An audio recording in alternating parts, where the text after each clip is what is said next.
بسم اللہ الرحمن الرحیم۔ السلام علیکم ورحمۃ اللہ وبرکاتہ۔ دین فطرت چینل میں خوش آمدید۔ آج کا ہمارا سوال صدقہ فطر کی مقدار کے حوالے سے ہے، یعنی روپے کے حساب سے آج کے دور میں صدقہ فطر کی مقدار کیا ہے؟ تو اس کا جواب ہے کہ صدقہ فطر میں 4 اجناس گندم، جو، کھجور اور کشمش، ان میں سے کسی ایک جنس کا دینا یا اس کی مارکیٹ کی قیمت کا دینا ضروری ہے۔ تفصیل مندرجہ ذیل ہے۔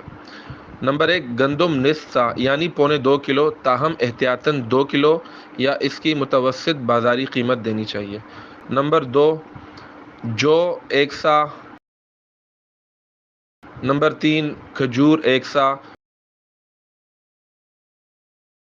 نمبر 4، کشمش 1 سا، یعنی جو، کھجور اور کشمش تینوں 1 سا دینی ہے۔ 1 سا تقریباً 3.5 کلو یا اس کی بازاری قیمت ہے۔ نیز مذکورہ 4 اجناس میں سے کسی ایک کی بازاری قیمت فقیر کی حاجت پورا کرنے کے لیے بطور صدقہ فطر دینا زیادہ بہتر اور آخرت میں ثواب کا باعث ہے۔ نیز ملحوظ رہے کہ قیمت کے اعتبار سے صدقہ فطر ادا کرتے وقت کی قیمت کا اعتبار ہوتا ہے، لہذا صدقہ فطر ادا کرتے وقت مارکیٹ سے قیمت معلوم کریں اور حساب کر کے ادا کریں۔ ریفرنس کے لیے ڈسکرپشن میں موجود لنک کا وزٹ کریں۔ بہت شکریہ۔ والسلام علیکم ورحمۃ اللہ وبرکاتہ۔